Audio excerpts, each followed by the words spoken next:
I'm sure you've heard of it before. Maybe it was a rumor, a news article, or even the popular movie Ready Player One.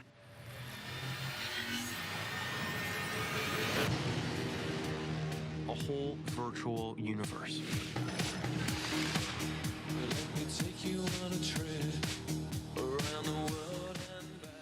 Did you hear about it from a video? You saw a popular streamer spend a week in VR, but that was just for content purposes. Nobody would actually do something like that, right? Maybe you downloaded VR chat. It was free. With how much you just spent on your headset, it seemed like a pretty appealing option. Whether your first impression of the game was better than mine, if you went into a lobby, you probably noticed groups of people sitting on the floor, staring at the wall. People that were there when you came in and haven't moved since you left. Maybe that curiosity is what led you here. Are those really people? And if so, are they just sitting there for hours on end staring at the wall? The short, sweet answer to all of that is yes. But for those of you who need more, those of you who clicked on this video to know why, let's take a look.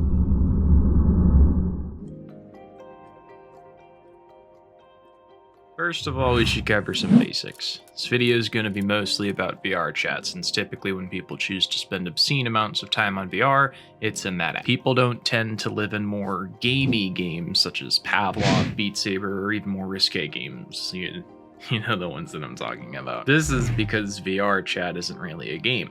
It's a platform. Very comparable to something like Facebook, it can easily be considered a form of social media. At least where the broad definition of that term is media used for people to socially interact with each other. The only difference between something like Facebook or Instagram, despite people spending equally heinous amounts of time on each, is that you're far more immersed than looking at a screen. Unless you're playing the PC version, but we're obviously not talking about those people. You're wearing a headset. You likely have headphones, and if not, there's probably not a whole lot of other sound going on to drown out the noise from it. You have controllers tied to your hands to measure their movement so that you can interact with the in-game world. You're not in a chat room, you're in a literal room. Chatting. Popular areas include bars, pretty much any kind of club, hangouts, rooftop villas, snowed-in cabins, and bedrooms for reasons we'll get into later on. Most popular public rooms house anywhere from 16 to 32 people, with the latter being rare and hectic.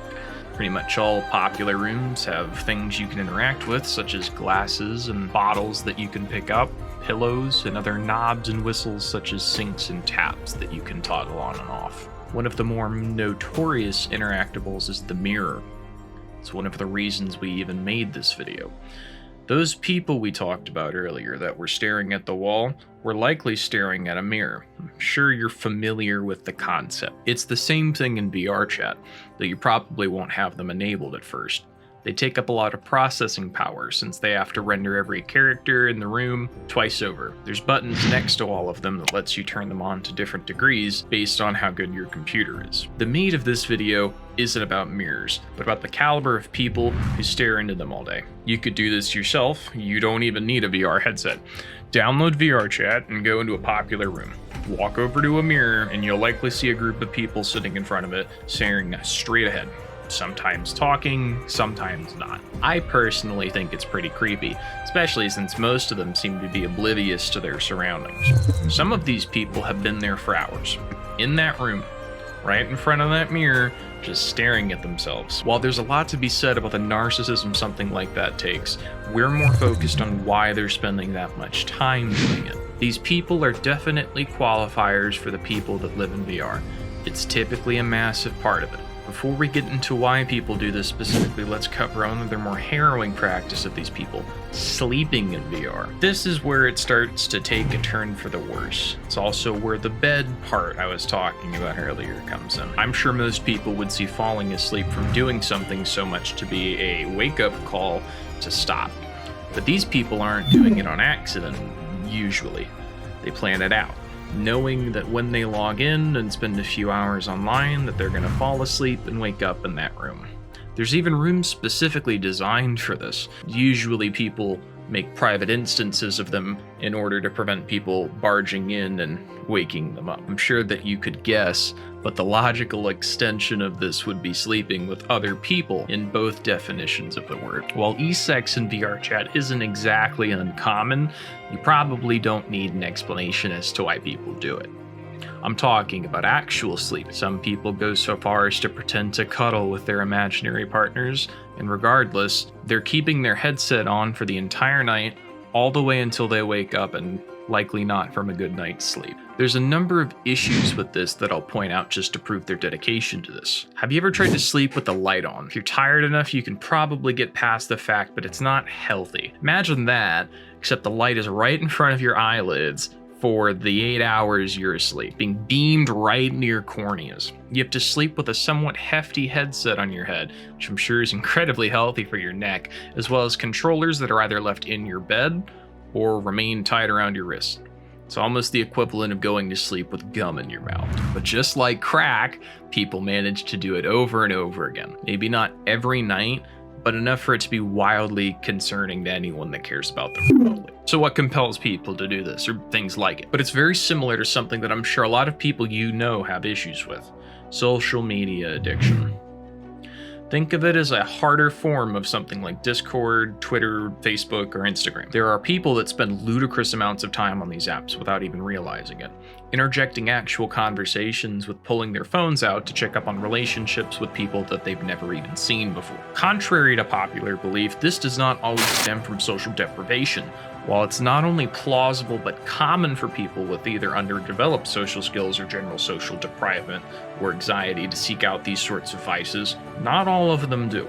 And not everybody who falls into social media abuse is doing so because they don't have real friends or real social interaction. I'm going to go into something that I've dubbed social hyperfixation, because I didn't do any research into whether or not people have already coined that term. Inherently, human beings are social creatures. Even in the most extreme cases of social deprivement, like Gollum and Sméagol from Lord of the Rings, people still manage to talk, communicate, and seek out social interaction in some form. This is healthy, though you probably don't need to be told that talking to and interacting with people is good for you. But it's not just good for you, it's fun, it's stimulating, it's enjoyable. And because of that, it can even root its way into people's heads with addictive tendencies. This is something that was only recently even possible because of the freedom of information era. Even about half a century ago, the internet wasn't really a thing. People had phones, but it took just as much effort to have a conversation through one as it did to have one face-to-face. However, now, due to the popularity of the internet, phones, and social media services, you don't have to limit yourself to just one conversation. It doesn't take nearly as much effort to have a conversation over certain platforms as it does to have one face-to-face. Most people have multiple conversations going on at once in their pocket, even if they don't have social hyperfixation issues.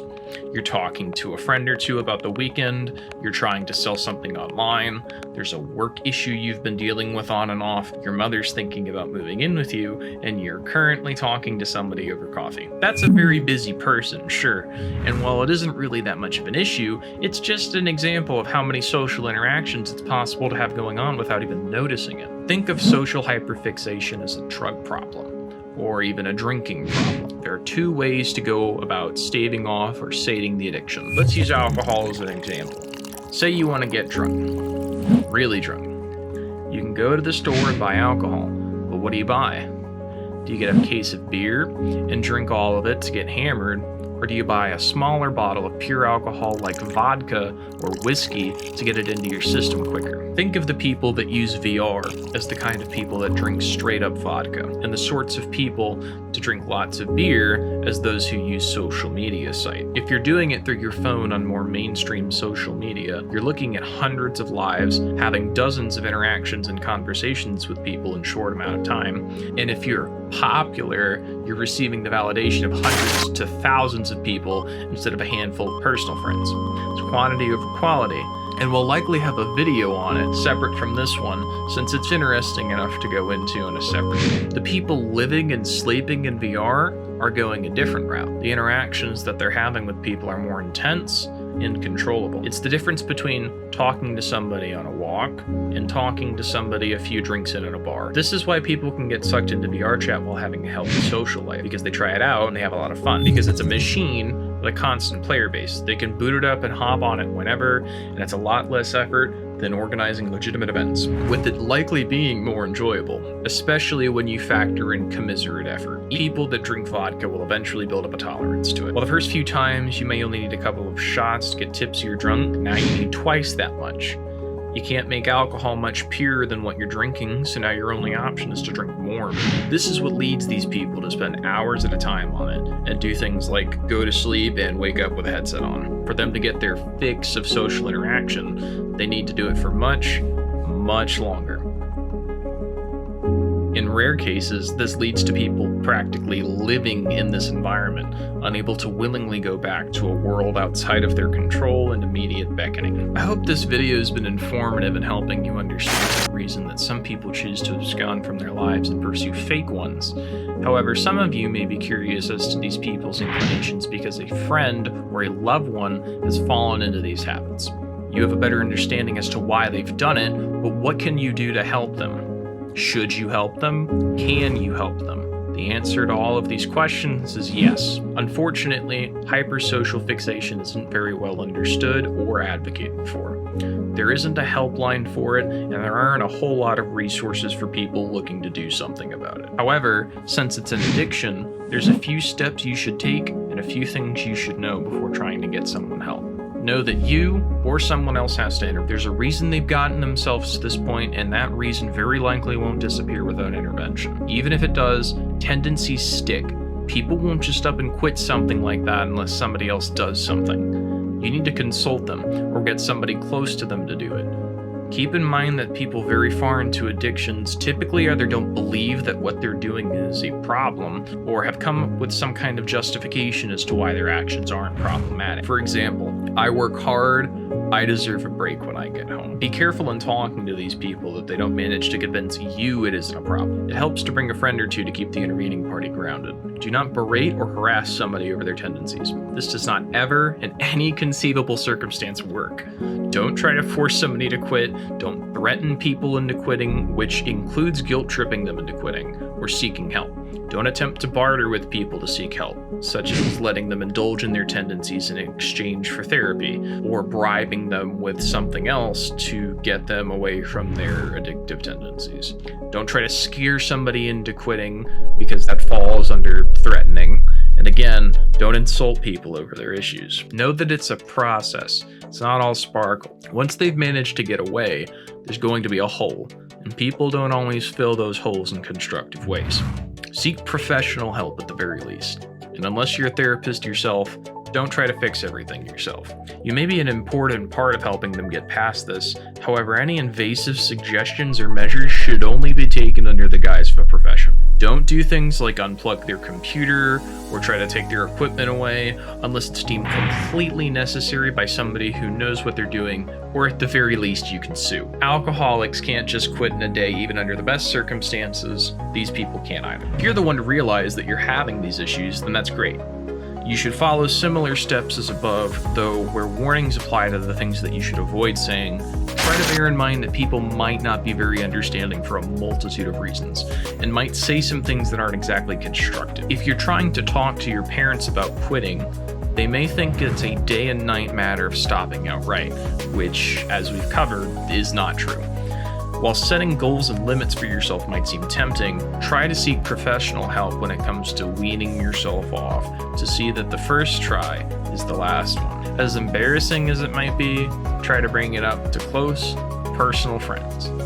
It likely won't hurt to talk about, especially if you think you may need help.